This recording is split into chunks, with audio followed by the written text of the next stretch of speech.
Hey, everybody. How is everybody doing today? Welcome to the Making Connections show. This is your girl, Allie, and we're just going to jump right into it. We've been having some technical difficulties today, but it's all good. It's part of life, ain't that right? So, I just want to say, y'all heard that cool theme song Making Connections has? Y'all heard it. It was good, wasn't it? See that man right there, Marlene? He is the creator of the music and the words. So, how would I say that? You are the what of that? Composer of our theme song. Or cut off the com part and just say I'm the poser. Either way. You do that sometimes too.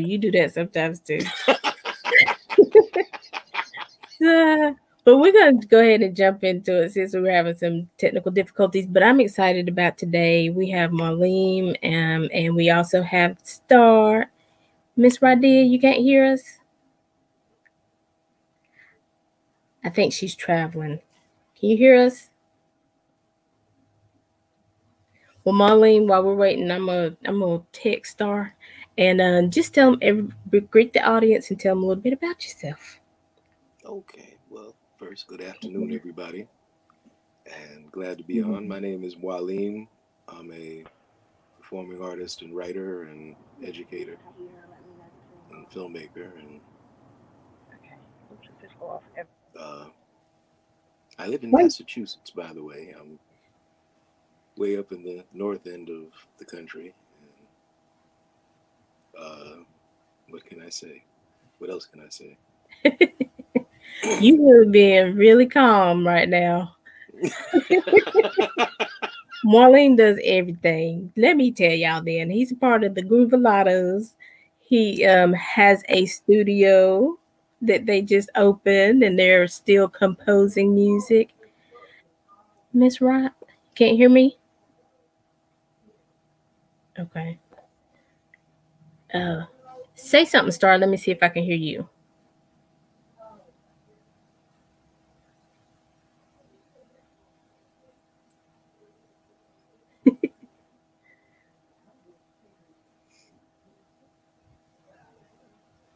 Oh, well, over there, that's having technical difficulties, that's Miss Star. Radia Johnson. She is the author and a domestic violence advocate, and she's doing great things in the community. One of the flyers that went by is an event that she's having coming up in December. It's called Winter Wonderland. They're going to have musicians and spoken word and all kinds of good stuff like that. So hopefully she's going to get connected in a little bit. But until then, we're going to go on with the interview. And so, Marlene, one of the things I like, because some people probably haven't heard it, is the way you talk about writing and storytelling. And so I definitely want you to share that with the people because every time you say, I'll be like, oh, yeah, I can do that because I have experiences. I can write about it. But then, never mind. So tell us about the process of writing and why you think it's so significant. I missed out on a golden opportunity because I could have just been doing this. Don't see what I'm saying? That's the real Marlene right there. What y'all just saw, that's it. Listen, I'm passing out knuckle sandwiches today. Keep on. Too late. We can hear you now. Oh, okay. Well, you see, the actual secret to writing is stop it. And if you want to make $1 million at the craft, all you have to do is see. It's that simple. It today. I don't know. I wouldn't have believed that all I had to do was, and then suddenly I was a millionaire. I didn't believe it. And who would think that it all took the one word to make it all happen? All I needed was one word. That one word was, and all of a sudden, anyway. Ta-da! Yep, there you go. Published author. Oh my gosh. Do you do this on stage? Yes. Yes, I I do. can believe it. I can believe it. We Yeah. should have had your son on here with us too, because I can only imagine what would be happening right now. Oh no, you The wouldn't two of want y'all that. together. You wouldn't want that. You only have like, limited amount of time. His sense of humor makes me stop and look, and he Really? he comes out with stuff where I'm like, I can't take credit for that. I can't take credit for that at all. I can't even claim No. influence. I was going to say, but where did you get it from? So don't even try it. No, no, no. He takes it to a different. He Zig takes it to a completely different place. Yeah, but it had to start somewhere. There's a foundation that starts with you. Okay, okay, but He's like, okay. I like I said, there's certain things where I'm just like, yeah, yeah, yeah, that's But my he, fault. Yeah, yeah, yeah, that's my. But there's certain stuff where I'm like, I can't even begin to take credit for that. well, I didn't think about that, right? This is it. And how old is he? He's 17. Okay. And making music, composing, Oh yes. Oh and yeah. in the studio with I, his crew. What's his crew called? the Spee Squad. Okay.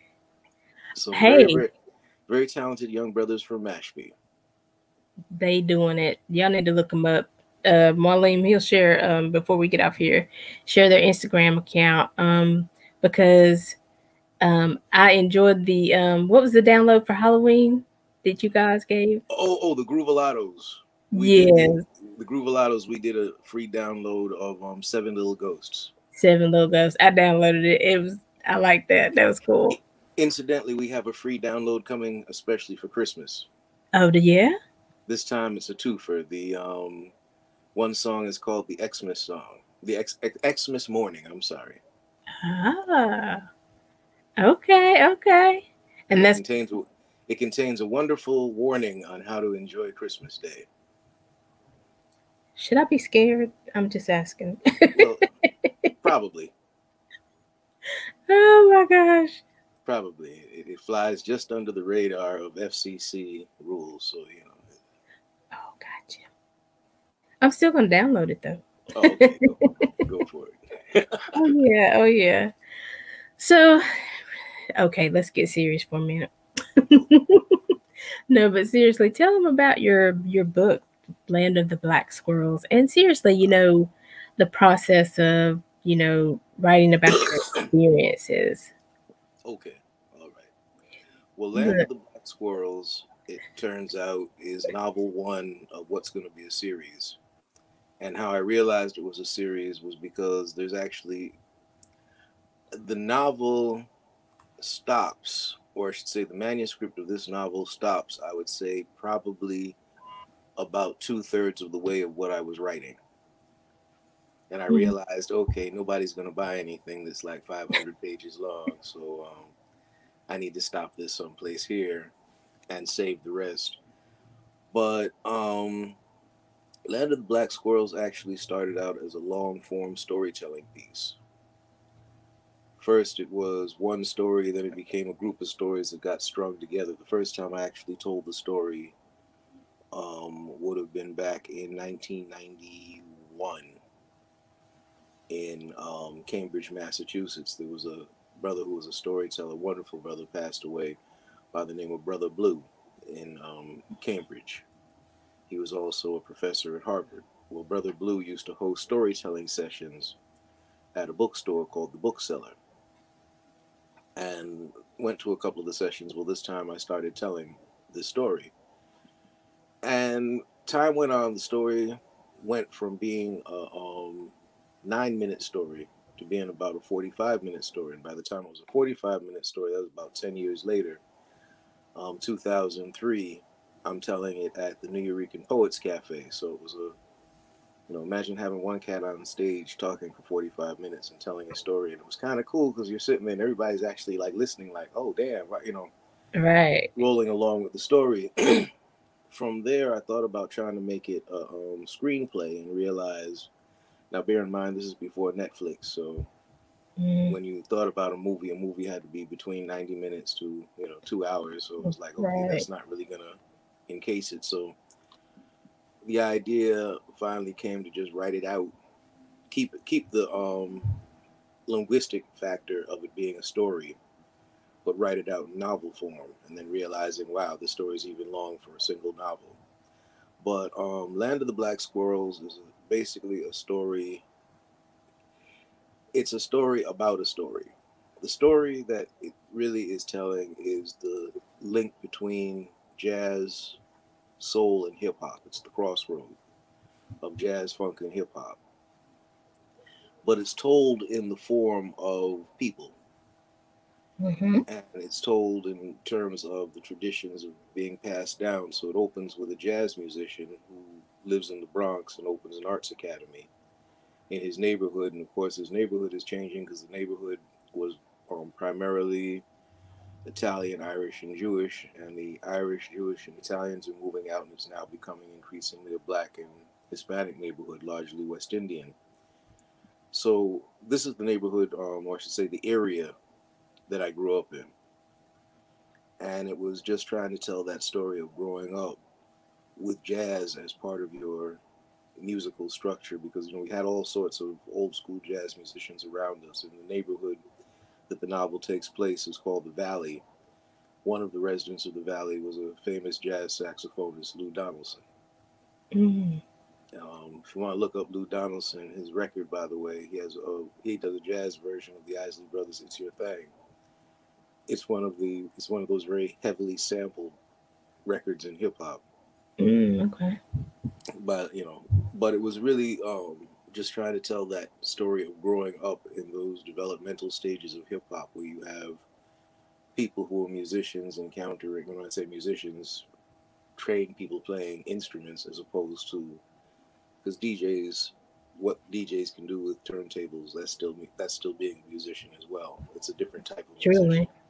but it's the place where the two sort of like combine and meet. And this is the story about how and where that happens.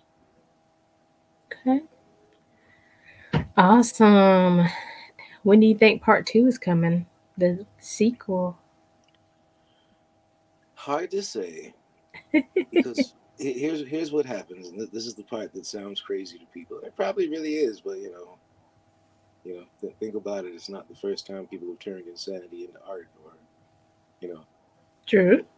Slight aside, if you think about it, Kurt Cobain and Amy Winehouse and Jim Morrison were writing basically, like cries for help, and people instead Mm, say, "Oh wow, that's brilliant songwriting," and it's like, no, these people like need yeah, counseling. They they they, they need need help. Right. these are cries for help. Oh no, wow, that's brilliant. He speaks for a generation. Yeah, he speaks for a generation of people who need help. But but I mean, really, that's something to think think about, you know? think about it. Amy Yeah. Winehouse, her whole album, people tried to go to rehab, but I said no, no. Maybe maybe she should have said yes, yes, yes. Yeah. Because a year and a half later, they were moving her body from her apartment after an overdose. You think about, and Kurt Cobain, you look at all of the songs that he wrote and think about, most of these songs are about what's the use of life, and things are meaningless and people are meaningless, and it's like, oh, that's such poetry. No, that's manic depression. That's what he's going through, right? Yeah. Wow. But people, That's won't something to stop. think about. It is. It is. But now going back to the insanity factor. Well, no, I guess that was the venture into the insanity factor. But the questioning of sanity factor. Sometimes in terms of writing, um, like for example, when I write a play, what I oftentimes find myself doing is closing my eyes and visualize myself sitting in a black box theater, Mm, and I watch the play unfold in front of me, and then I'm basically just writing down what I saw and heard. hmm. But that's how visualization can apply to writing. And I realize it's funny because that grows out of a compensatory, um, I guess you could say, tool. I'm dyslexic. and didn't know I was dyslexic until my senior year of college. Really? And just knew that I had all kinds of ways of getting around. Like, for example, it would take most people like a week to read a book. It would take me a month, sometimes a month and a half. So I became really good at scanning. Okay. So, for example, when you take the reading test in school, Mm-hmm. my way of dealing with it was I would read all the questions first and then scan the reading block for the answer because it was all pretty, It was in there somewhere, right? yeah, it matched. So, but um, with that, you also find that you develop really, really, really good visualization skills Mm-hmm. because the form of dyslexia I have is what they call process, which means that you're reading a sentence word per word by word by word by word and then mentally going back and stringing it together. Oh, okay. And then when you read a paragraph, you're mentally stringing all the sentences together. So, pretty much, in order to make sense out of it, you have to actually visualize what you're reading, Hmm. That's pretty interesting. which which can make math books really, really boring to read because you're just looking at now a bunch of I had numbers in none. your head. Right. But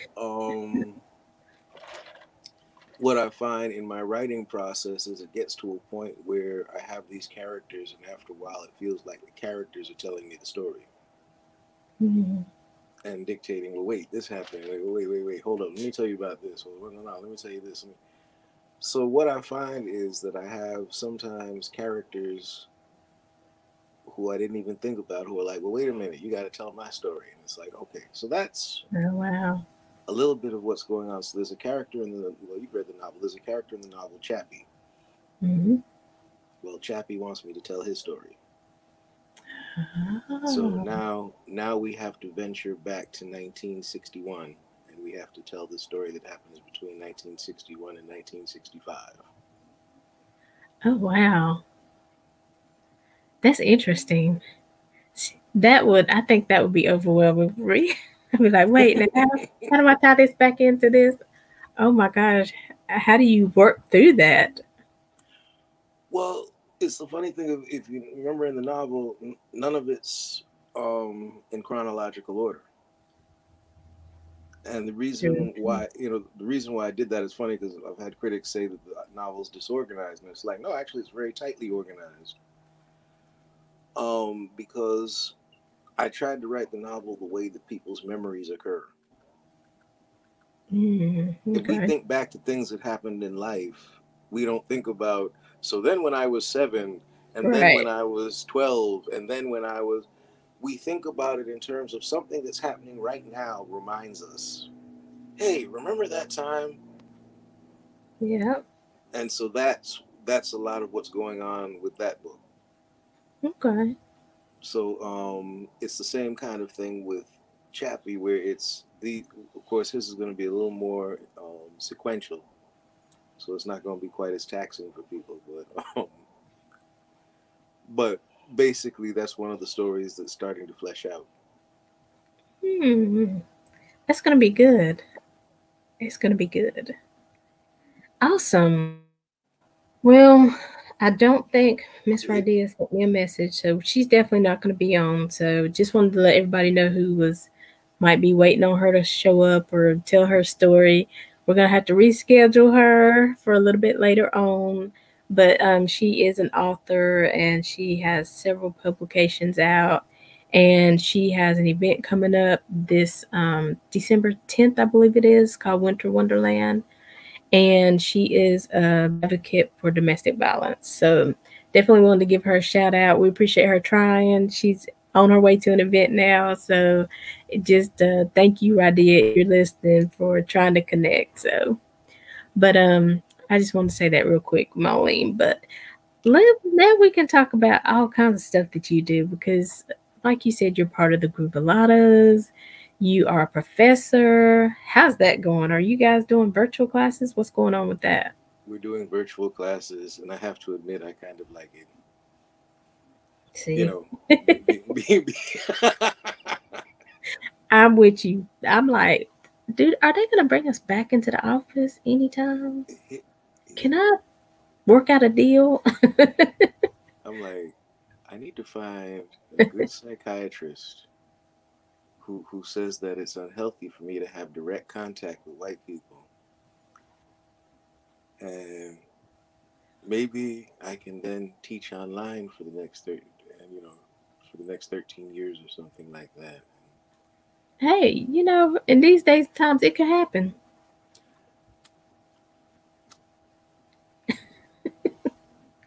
Stop it. Oh God, I can't do that. You are too much today. Lord have mercy. No, but the thing that, kidding aside, what I'm finding is the quality of work that I'm getting from my writing students in particular is actually much better Okay. because of the fact that teaching online allows you, or I shouldn't say allows you, forces you to divide up the practice in a completely different fashion.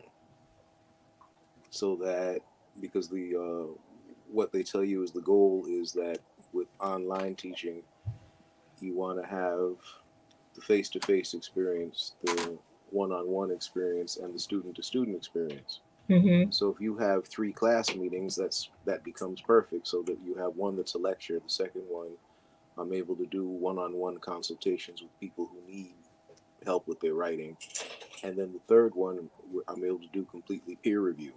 So they're in a chat, monitoring each other's work, Each going other. back and forth over each other's work, and I'm finding that in terms of workflow and consistency of product, I'm seeing much better writing out of, I should say, not all students, but I would say I'm seeing much better writing out of more students than I normally would. Mm, that's Yeah. good.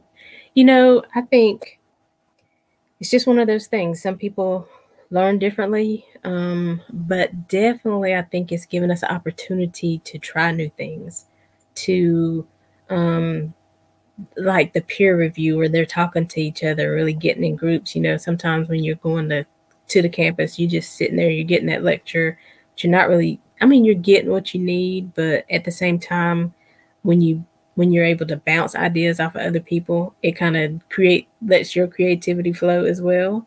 Mm-hmm. So It so does. people just have to try it. Don't be so down on it, and just what else can we do with this opportunity, you know, that can make us better people? So, This is it. It also, I'm noticing, is sort of like creating a new level of accountability on the part of the students. mm, It's sort of funny because sitting in a classroom with 39 or 50 other people, you get this sort of feeling of anonymity. true. And there's now something about having a Zoom screen with your name under your image or your picture, where now there is a running tally of exactly who's in the room, exactly when they're in the room, Yeah. and exactly who's not in the room, and exactly who has logged on to get the assignment and who has not. And yeah, it definitely creates a different level of accountability. I'm not give you an example with the classroom experience. You get the students who, now class began in September, right? Why are you coming to me the week before Thanksgiving saying I didn't get a syllabus? Yeah, Now, wait a minute. yeah, Okay. Well, yeah. what you been doing all this time? Oh yeah, oh yeah, oh yeah. Oh my And God. and having the weekly check-in where it's one-on-one definitely cuts down on the well I didn't understand factor. Right. Well, if you didn't understand, how come I never saw you on Wednesday afternoon in my one-on-one consultation meeting? Yeah, well, there's a whole lot you apparently don't understand, So it cuts down. It cuts down on a lot of the excuses that you would normally get in a Yeah. similar kind of situation. And even with attendance, because hey, I went to college, you slide in and you slide out sometimes. But with Well, that logging, who was in and who was there, yeah. well, I used to explain to my students, I'm a musician who plays bars. And your pay at the end of the night often depends on how many people came to see your show. Mm. So I'm really good at knowing how many people are in the audience in front of me.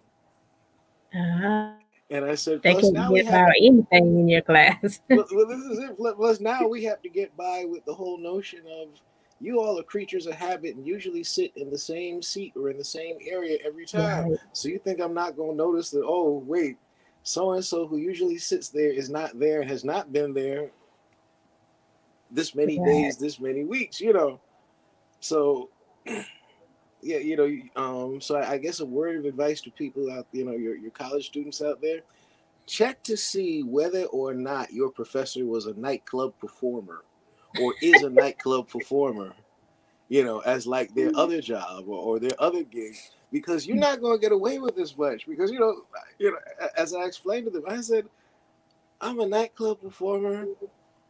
I've had a major record contract. You think you can play me?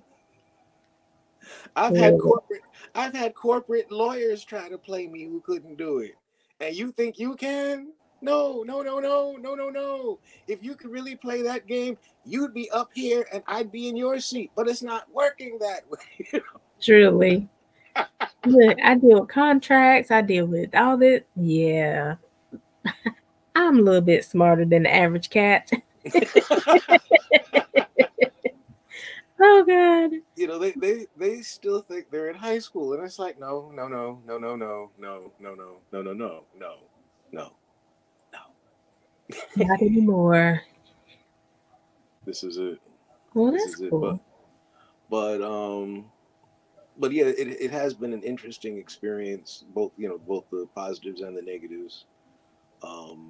Having to even rethink course content Mm-hmm. and how to present course content. Like, I'm teaching a black cinema class, and the whole notion of basically having to teach an entire class utilizing the databases of Hulu, Amazon, Netflix, and Canopy Mm-hmm. and YouTube becomes very interesting, but at the same time, not realizing how many resources there are on YouTube. For example, there's a filmmaker, and the interesting thing is, I'd often had to lecture about him, but didn't have access to any of his movies. Only come to find out that his movies are on YouTube. A filmmaker by the name of Oscar Micheaux. Okay. Oscar Micheaux was making movies from the early 1900s to about the mid 1900s, Mm-hmm. and his movies are the reason why Hollywood picked up on making movies with black main characters in the 30s. All of those movies, the Hollywood coon show movies like Green Pastures, Cabin in the Sky, Stormy Weather, Oh, okay. were basically made because of the movies that Micheaux was making. Hmm. Now you can find Oscar Micheaux's movies, or a few of his movies are actually on YouTube. I'm gonna look that up. Full length. But he was a self-published novelist who actually sold his books door to door.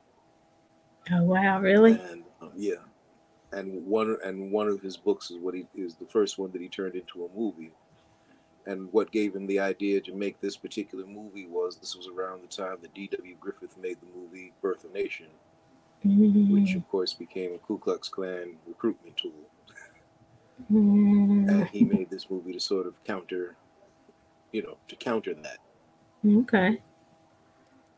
And then from there, and it was also interesting because at that time period you had a thing going on in most of your major cities, especially in the South, called the Midnight Ramble. And it basically was that midnight was when black folks were allowed into the movie theater. Oh, really? So what he would do is drive from city to city with his movie and show it at these midnight rambles. And of course, they became really popular because these are movies with black characters, black themes. Oh, that's cool. Yeah. See, this is what I'm talking about. See, he just knows stuff that you'd be like, really?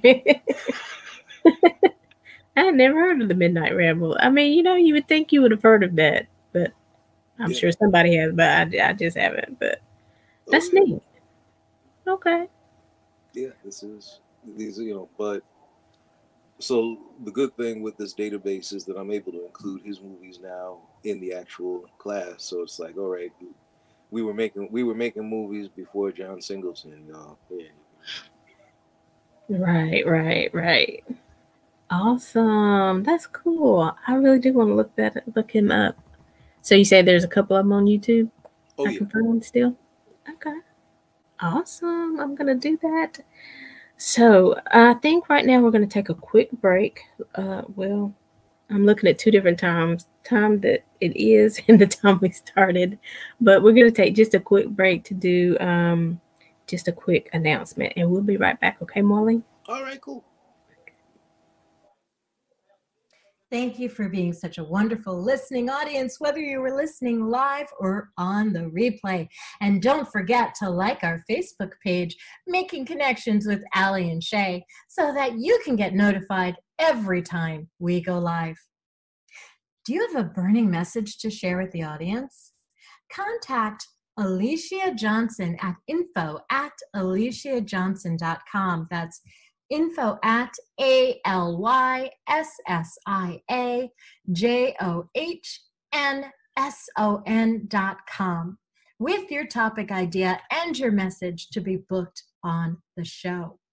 And if you're an inspirational speaker or a motivator or simply seeking a platform to share your message, contact Miss Alicia Johnson at info@aliciajohnson.com. That's info@ALYSSIAJOHNSON.com to be considered for 30 to 60 minutes of weekly airtime right here on the Making Connections Network.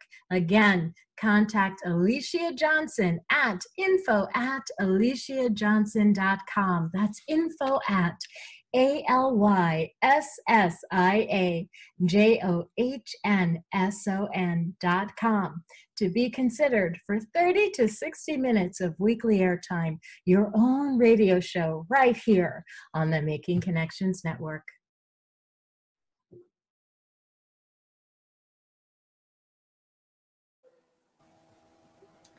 Hey, we're back with Making Connections. And yeah, I was like, okay, he's flying now. I was like, now he's gonna make me cuss today if he don't quit. I was like, okay, I got you. I got you. See? Oh, Lord. Okay. But anyway, before we get back into him, I do want this will segue into his studio, but I do want to announce that Radia Star Pins, who is supposed to be with us today, Star's Pen, she and Miss Nakia are hosting Winter Wonderland, and it's a live stream Christmas concert. And so definitely look that up on Facebook. They have the tickets are only like $10, I think. And the date is December 19th. I had that wrong. I've been saying the 10th, but it's December 19th and it starts at 6 p.m. So again, it is a live stream Christmas concert. And like I said, they have different artists, some spoken words. So it's going to be a really good event. So definitely look up Radia or either Nakia F. Hughes Dash Cousins. They are sponsoring that event. And I'm going to tell them next time they have it, they need to have Marlene included in that because, yeah.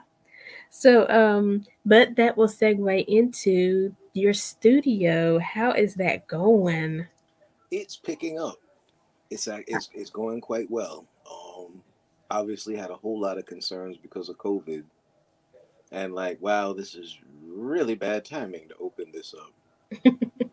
But it's definitely coming together, and definitely interesting stuff coming out of the studio as well. Very, very musically diverse, I should say as well. Because So go ahead. I'm sorry. Go ahead.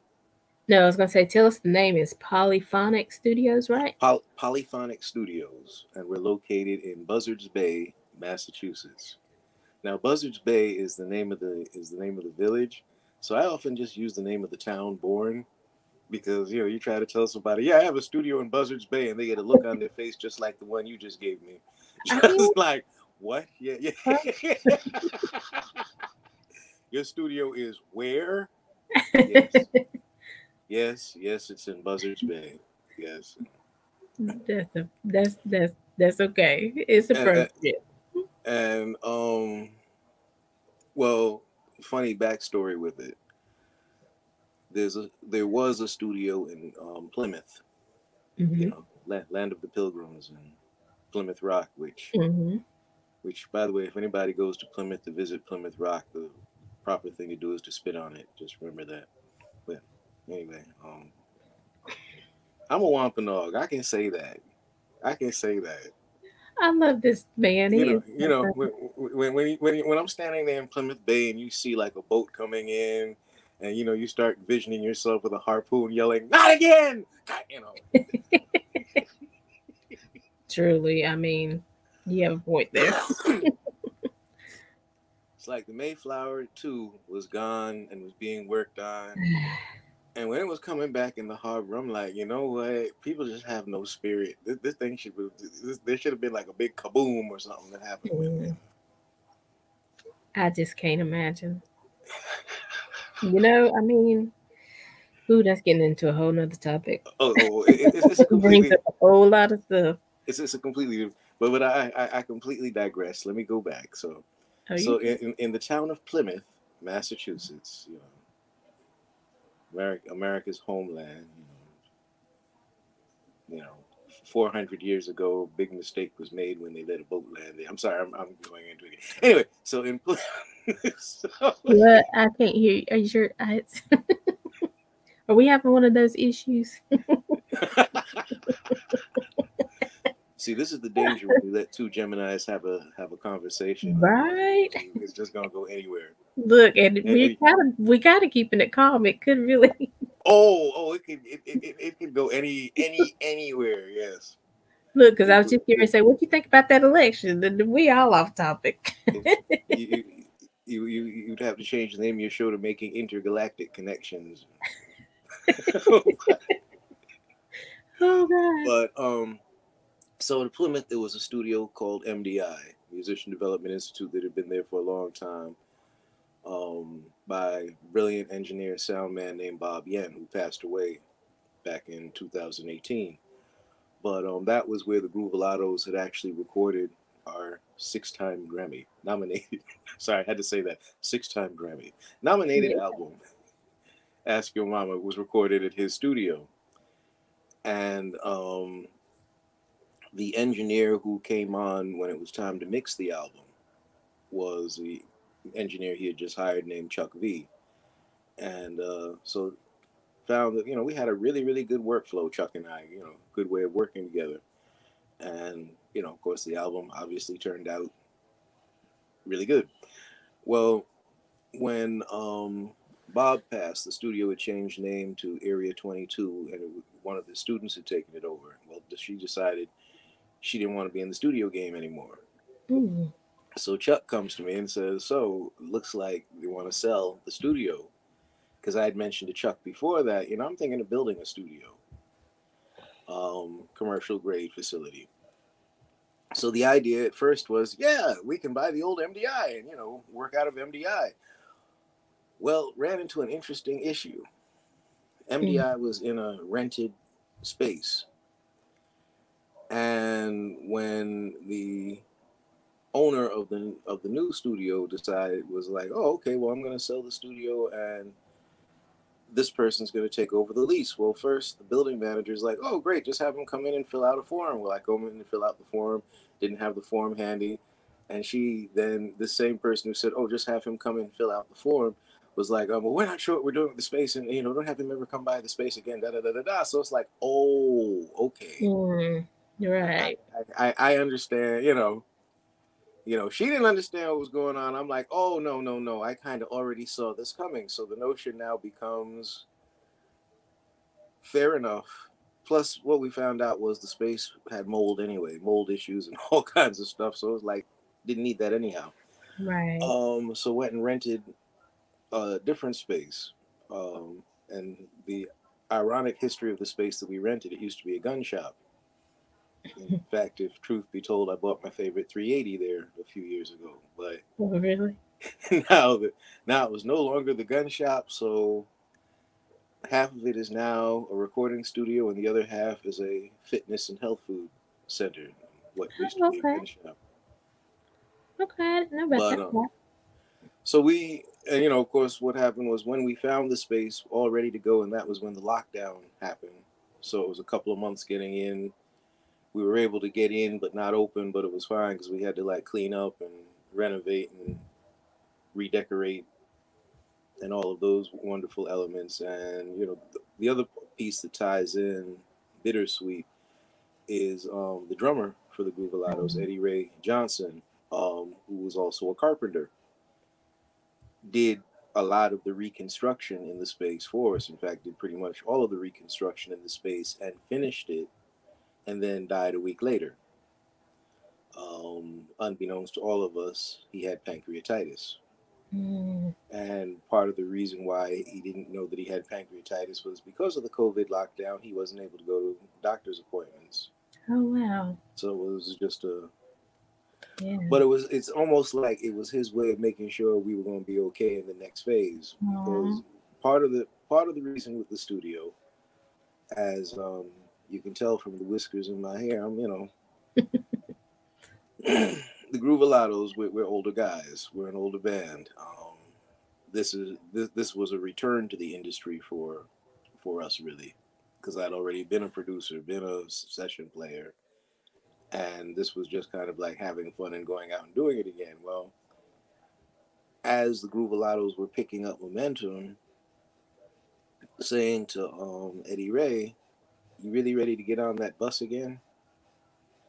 Because when you get on that tour bus, when you're like in your teens or in your 20s or even in your 30s, that can be a whole lot of fun. And by the time you get to your 30s, it's like that tour bus is sort of like, I'm going to go play the show, and then I'm going to go to the hotel, and I'm going to collapse and until they come get me and put me back on this bus.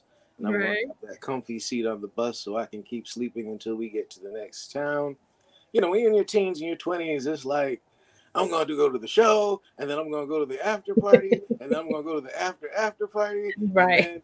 then we're going to party on the bus, and then we're going to party backstage before the next show, and then we're going to have the show, and then we're going to have the after party, and then, and if truth be told, some of them usually collapse dead asleep at the after party, but we won't talk about that. But nonetheless, that's the fun of when you're in your 20s. But, after a while, it's like, yeah, okay.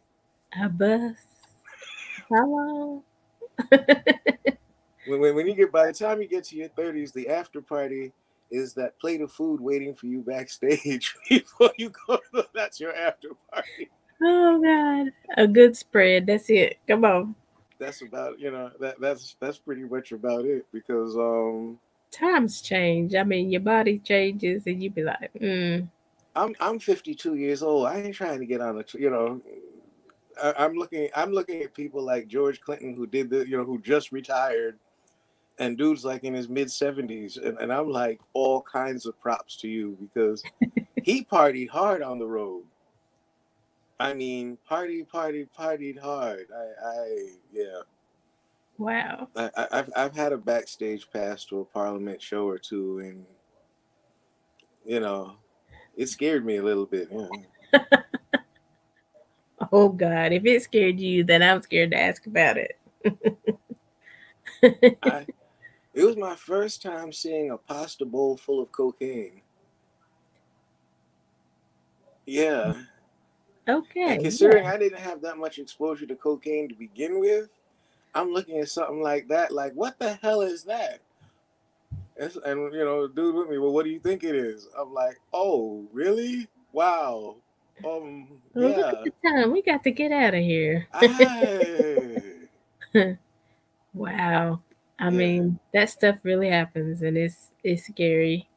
And I feel sad though because they're such good artists and they have so much talent and so much that they can offer. But like you said, the experiences they're having, that back to back show, that expectations, it's hard to meet all that.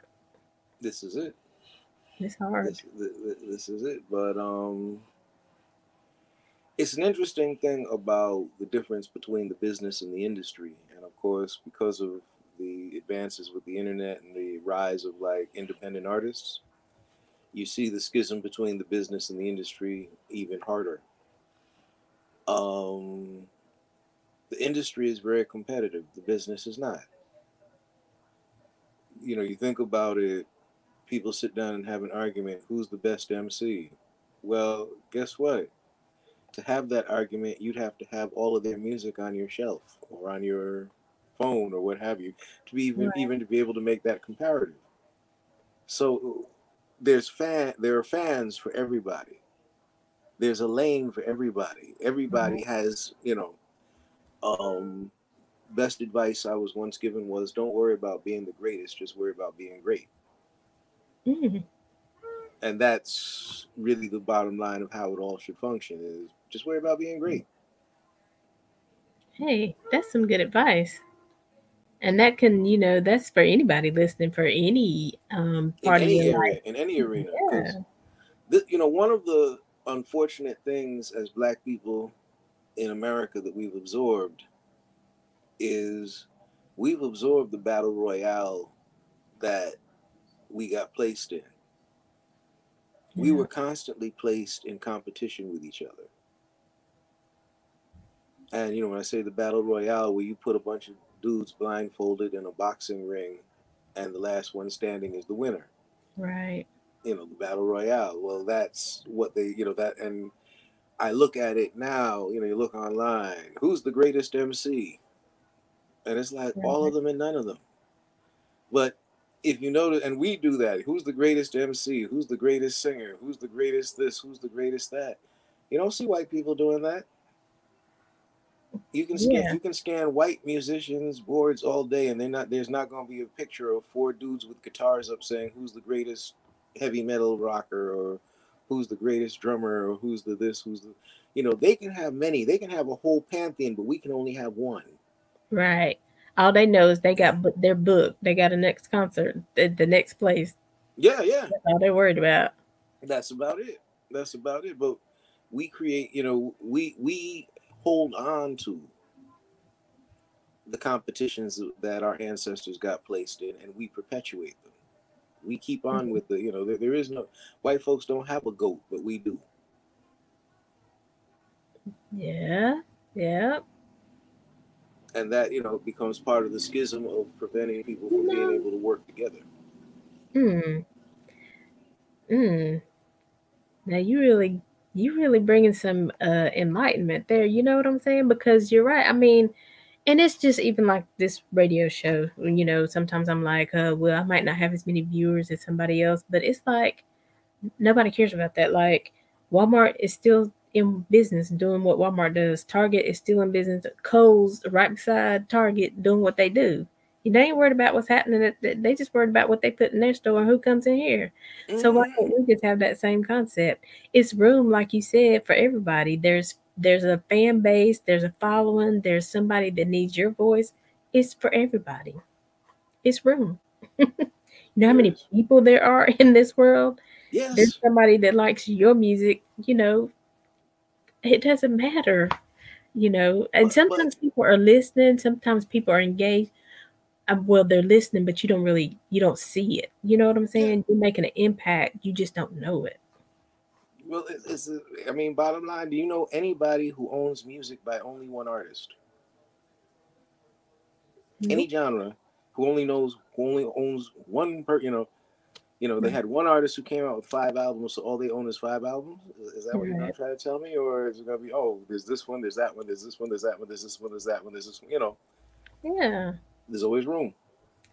Like Prince was doing his thing, Michael Jackson was doing his thing. They all had they and I like both of them. So, Yeah. so that's definitely something we have to break the stigma. Is room for all of us. And if we all work together and if we all collaborate and if we all support one another, we can do so much more than if we're divided. Well, this is it. This is the thing, and with the studio, going back to that, a lot of what we've been focusing on has been artist development. And that's one of the concepts that we try to instill in the artist. You don't have competition except with yourself. Mm-hmm. Your competition with yourself is developing your fan base. And guess what? You're not stealing fans from anybody. Yeah. You know, I'm a Notorious B.I.G. fan, but guess what? I still like Kendrick Lamar, and I still like Tupac, and I Right. still like J. Cole, and I still like Outkast. Yeah. You know, but and being a fan of one didn't take away from being a fan of the other or appreciating the That's it. That part right there. Thank you. other. Oh So, gosh. watching and enjoying your radio show, TV show, doesn't mean that I'm not going to not enjoy somebody else's, or I'm going to sit down and say, "Oh well, I like this one better than that one," or I'm jumping ship and now. No, I can appreciate. You know, Exactly. I mean, because one day I might be talking about, let's just say pantyhose. That's just not something you're interested in, and it's okay. You come back when it's for you. So yes. yeah, Now, we got a lot of growing to do. now, disclaimer: I'm not applying this at all to the players out there who are like, "Well, yes, why should I only date one woman when I can Mm, appreciate?" No, no, no. I'm not saying wait a that. minute. Right. Right. I'm not. I'm not at all saying that this philosophy applies to that. No, Right. no, no, no, no, no, no, no, no, no. We're talking about commodities. Women are not commodities. Right. You know, but that I think also ties into when Black people have a history of being commodities and everything we produce being commodities. We don't shake that either. Yeah. Yeah. Consider the fact that most of our musical legacy or heritage is actually preserved not by us. Blues would not be appreciated to the extent that it is if it was not for the British. And we sort of reabsorb it. But, think about it. Blues records were made, 45 records were made as were considered disposable. Mm-hmm. You made a record, people listened to it for a while, and then moved on to the next record. And of course, what you then find out is no, people bought the record, listened to it, and might put it in a rack. And guess what? A Right. couple of years later, like, oh, this was my jam. But Right. I'm looking at how many of us, our musical education was going through our parents' record collection. And our parents' record collection, there you go. And our parents' record collection would sometimes go back decades before we were born. Yeah. Yeah. So you had all of these disposable commodities that actually were, part of a legacy. But we've been taught to devalue what we produce. But by the same time, it ends up being valued elsewhere. Mm. Wow. That's where we need to start the show off next time. We're just gonna start right there. All right. But unfortunately, our time has run out for today. But I do want you to tell people how they can follow you, artists who are looking for advice and what steps to take next. Make sure you tell them how to touch base with you on your studio. Okay. If you have a program or something like this and you need some theme music, this is your man because Polyphonic Studios. Polyphonic Studios did the theme song for Making Connections with Ali and Shay. And by the way, I'm sorry to say that was before we fully had our equipment set up. So that's actually a relatively raw recording that you have. me, and that was Now, before everything was together. Just imagine what you would get. now that we have, now that we have, and by the way, I'll fix your theme for you so that it's now like properly produced and whatnot. But we did your show. We did we did the theme music for a web series called Effed Up and Fabulous, where some of our artist development people are Spee Squad. We have a folk act in artist development called Mad Cow Over the Moon. Kevin McKenna, he does some really interesting stuff, and working with him, we work with all genres of music. Hmm. Um, in fact, the other day in a row, we had a jazz act, a folk act, a singer songwriter act, and a hip hop act, all back to back, back. same day, and we're all doing, trading off because some of us have better ears for certain sounds than others. But in terms of the artist development, we have people who it's like they're singers who write songs but don't have a full band, or people who have their concept together but don't know how to put it together to market it.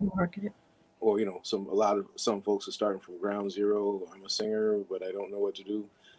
Coming to our artist development program, we put you through. It's an academy, really. We put you through an independent artist academy, so that when you are done, you leave with the tools to launch your own career. Awesome. You leave with the information and the setup and the process and all of that, because the music business has shifted, changed, and the way things are done, has changed along those lines. But finding me, if you look on Instagram, I'm at Mwalim, Mwalim. You can find me at Bronx Boheme. That's Bronx as in boogie down, Bronx, Boheme, Boheme. And you can also check out Polyphonic Studios, at Polyphonic Studios. You can also check out at the Groovalados. All of that is on Instagram. My website is The Funky Professor. And it's spelled in a really jacked up way. I realize it's not probably the best marketing, but DAPHUNKEEPROFESSOR, thefunkyprofessor.com. And if you go to that website, you can find my novel. You can connect with me about, I do lecturing, I do speaking engagements. You can find out about that type of thing. I teach workshops. Incidentally, I have a jazz album that I'm doing. I haven't done a solo album in years, but I'm doing a jazz album that'll be coming out in March called Downstreeter Suite. So look out for that. I'm probably going to drop a single from that in the next month or two, just as a bit of a teaser. The Groovalados, like I said, have some Christmas songs coming out. They're going to be free downloads. Of course, if you're already on our list, then you get it for free anyway, so you don't even have to sign up for it. But yeah, Xmas morning. I guess for a happy holiday, accept this little warning: don't eat yellow snow from your rooftop Christmas morning. That just kind of goes on from there. Good advice, though. Very good advice. Just in case you didn't know. Hey, think about it. Reindeers have been flying all night. Go stand on your roof. It's not like they can break out the harness and be like, "Oh, I just gotta go to the bathroom. I'll be right back." That's right. So think about that. But so we have that coming, starting in January. My publisher is doing a monthly panel called the Truth in Fiction Forum. And the first 4 are actually going to be around Land of the Black Squirrels. What we're looking at are themes, strong themes around the Black community that you find in fictional literature. So one panel is going to talk about mentoring of youth. Another panel is going to talk about entrepreneurship and the do-for-self concept. And then we'll have another panel that also talks about reclaiming and celebrating our cultural traditions. So the Truth in Fiction Forum, I'll send you a flyer for that if you share it with you on your future broadcast. But I'll do it. It'll go across the screen. It'll be on the page. And the website should be launching in a couple of weeks. So it'll be up there. So bet.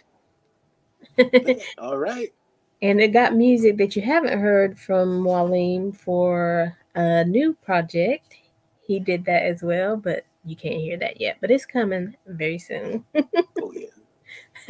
And now that one was done. Now that one was done in the finished studio, so that one sounds a whole lot better. But we're really jamming on that one.